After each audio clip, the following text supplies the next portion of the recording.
clase vamos a estudiar el cobre y las aleaciones de cobre. El cobre fue probablemente el primer metal utilizado por el hombre.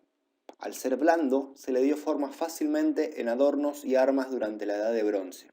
Además, muchos minerales de cobre se pueden reducir fácilmente al metal. Hasta hace poco, el cobre se ubicaba solo detrás del hierro como el metal comercial más utilizado. Sin embargo, debido a su costo bastante alto, ha sido reemplazado por metales de menor costo en algunas aplicaciones, y ahora ocupa el tercer lugar detrás del hierro y el aluminio. Los atributos del cobre incluyen disponibilidad, excelente conformabilidad, buena resistencia cuando se alea, alta conductividad térmica, buena resistencia a la corrosión y un color agradable a la vista. Sin embargo, es la conductividad eléctrica muy alta del cobre puro lo que lleva a su uso extensivo como cableado eléctrico. El cobre se utiliza a menudo sin alear porque el cobre puro tiene una mejor conductividad eléctrica que aleado. El cobre puro se usa ampliamente para alambres y cables, contactos eléctricos y una amplia variedad de partes que se requieren para pasar corriente eléctrica. También se alea con zinc para formar los latones y con estaño para formar los bronces. El cobre puro, los latones y los bronces se utilizan ampliamente para aplicaciones que requieren una buena conducción de calor, como radiadores de automóviles, intercambiadores de calor y sistemas de calefacción domésticos. Debido a su excelente capacidad para resistir la corrosión en agua y otras soluciones acuosas, el cobre, latón, bronces y las aleaciones cupro-níquel se utilizan también para tuberías, válvulas y acuñación de monedas. Aquí vemos dos de las propiedades más sobresalientes del cobre, que son su muy alta resistividad eléctrica y muy alta conductividad térmica, solo superado entre los metales comunes por la plata. El cobre tiene una densidad de 8,93 gramos por centímetro cúbico, un módulo elástico de 128 gigapascales y una temperatura de fusión de 1083 grados Celsius. Si lo comparamos con el hierro, que tiene 7,8 gramos por centímetro cúbico, tiene una mayor densidad, el módulo elástico es menor y su temperatura de fusión es también menor a la del hierro puro. El cobre y sus aleaciones generalmente se procesan por fundición, para luego procesarlos por trabajado en frío caliente y formar placas, láminas, varillas, alambres o tubos mediante los procesos de laminado, trefilado, extrusión, forjado o mecanizado. El cobre y sus aleaciones pueden ser trabajadas en frío casi sin límites debido a su enorme ductilidad en fase alfa, que es una fase cúbica centrada en las caras. Bajo ciertos porcentajes de aleantes aparecen además una fase BCC beta o compuestos intermetálicos. Las aleaciones de cobre tienen buena capacidad de endurecimiento en frío, por lo que con trabajado en frío es posible conseguir la relación resistencia mecánica y ductilidad deseada. En esta clase vamos a estudiar tres tipos de aleaciones de cobre: los latones, que pueden ser latones alfa o latones alfa más beta; los bronces, que pueden ser bronces al estaño, al silicio o al aluminio; y finalmente las aleaciones de cobre-níquel.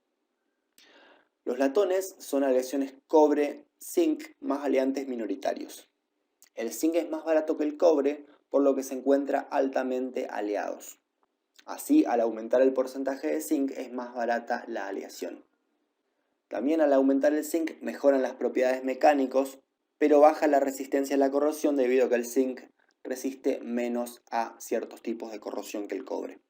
En esta imagen del medio vemos cómo al aumentar el porcentaje de zinc en la aleación del cobre, suben la dureza, la resistencia mecánica y la elongación máxima, hasta un porcentaje aproximado de 35-40% de zinc en peso. La aparición de la fase beta' BCC, que es dura y frágil a aproximadamente 36% de zinc, restringe las posibilidades de deformar en frío a esta aleación.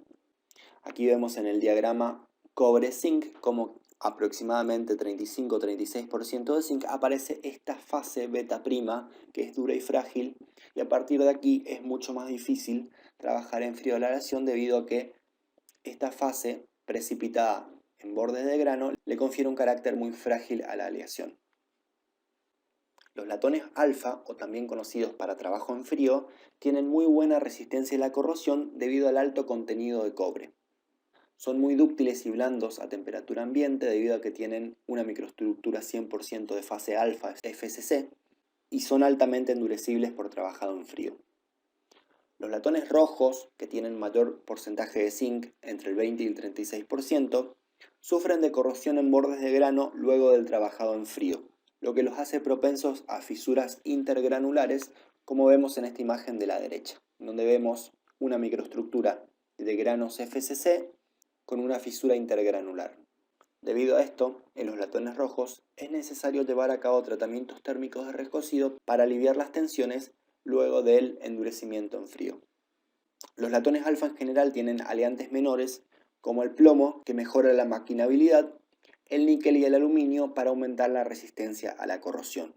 Generalmente estos aleantes menores no superan el 2% en peso. El uso de estos latones generalmente es en placas ornamentales, joyería, tubos para intercambiadores de calor, tornillos, remaches y aplicaciones donde es necesario el embutido profundo debido a su alta ductilidad. Los latones alfa más beta prima también son conocidos para trabajado en caliente. Como dijimos anteriormente, la fase beta prima es una fase BCC ordenada, cúbica centrada en el cuerpo, a temperatura ambiente, y es dura y frágil. Por lo tanto, esta aleación tiene dificultad para trabajarse en frío. El latón alfa más beta prima más utilizado es el que tiene 60% de cobre, 40% de zinc, que tiene buenas propiedades de trabajado en caliente y combina dureza y ductilidad. Este latón 60-40 es más duro y menos dúctil que los latones alfa, sobre todo los latones con bajo porcentaje de zinc. Su uso es en recubrimientos, vástagos de válvulas, varillas de soldadura de latón y tubos de condensadores. Aquí tenemos una microestructura típica en donde se observa sobre todo los granos de la fase alfa FCC. Si bien el término bronce se asocia generalmente a las aleaciones de cobre estaño, en la actualidad cuando mencionamos bronce también hacemos referencia a otras aleaciones de cobre con otros elementos. En particular, los bronces al estaño son más costosos que los latones debido a que el estaño es más costoso que el zinc, pero tiene mejor resistencia a la corrosión. Los bronces al estaño contienen entre 0,8 y 8% de estaño. El estaño es un potente endurecedor por solución sólida en el cobre. Los bronces al estaño proporcionan una excelente combinación de resistencia mecánica, conformabilidad, tenacidad, resistencia a la corrosión y bajo coeficiente de fricción con el acero. El intermetálico epsilon, cobre 3 estaño, necesita tiempos muy grandes para formarse y casi nunca se observa en aleaciones comerciales. Aquí vemos el diagrama de fases de la aleación cobre-estaño y vemos que a bajas temperaturas generalmente este diagrama muestra una combinación de la fase alfa más esta fase epsilon cobre 3 estaño. Sin embargo, debido a que el estaño tiene una baja difusión en el cobre, esta estructura epsilon cobre 3 estaño se forma muy lentamente y generalmente en los bronces comerciales no se la encuentra. Sin embargo, este intermetálico delta sí se lo puede encontrar en las aleaciones y es muy frágil, por lo que se trata de evitar su aparición para poder deformar este material en frío. Aparece aproximadamente a partir del 10% de estaño. Esto explica por qué los bronces al estaño están aliados hasta un máximo de 8% de estaño.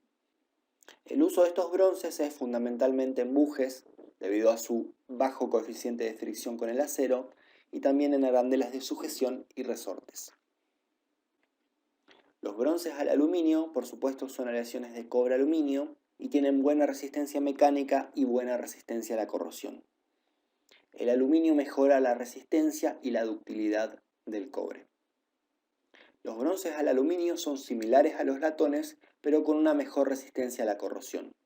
Esto se debe a la capa de alúmina que se forma en la superficie y contribuye a la resistencia a la corrosión. El intermetálico gamma 2 es frágil y duro.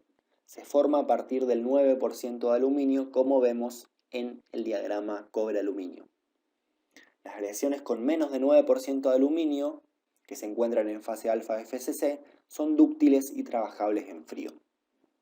A mayor porcentaje de aluminio se deben trabajar en caliente debido a la presencia de este intermetálico.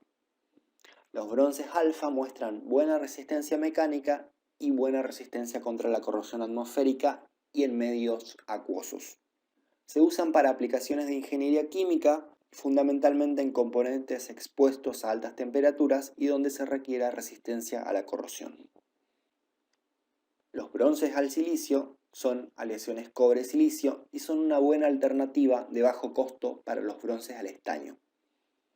Los bronces al silicio contienen entre 1 y 4% de silicio y poseen buena resistencia, tenacidad y ductilidad.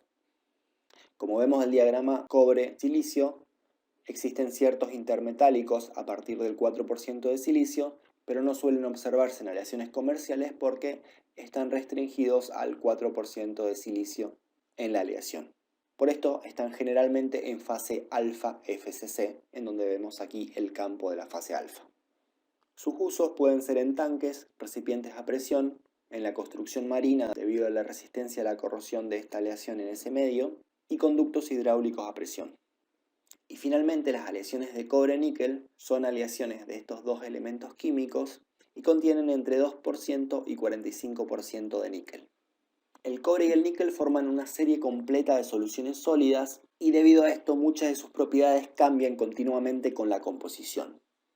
La adición de níquel al cobre mejora significativamente la resistencia mecánica, con el límite elástico, la resistencia de la tracción y la resistencia a la fatiga alcanzando un máximo en aproximadamente 70% en níquel, como vemos en esta figura de la derecha. Aquí vemos cómo sube el límite elástico, la resistencia a la fatiga y la tensión a rotura a la tracción, alcanzando un máximo en el 70% de níquel.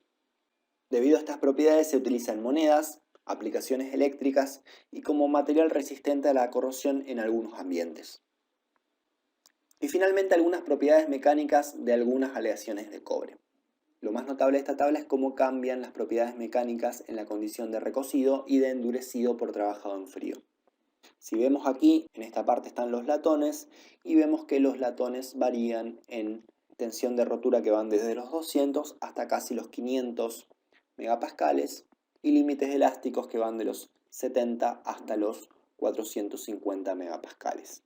La elongación a la ruptura en condición recocida para algunos latones puede alcanzar el 55 o 50% aproximadamente. Los bronces tienen una mayor tensión de rotura, pueden alcanzar hasta los 800 megapascales y 600 de límite elástico y con deformaciones a la rotura que oscilan entre el 5 y el 66%.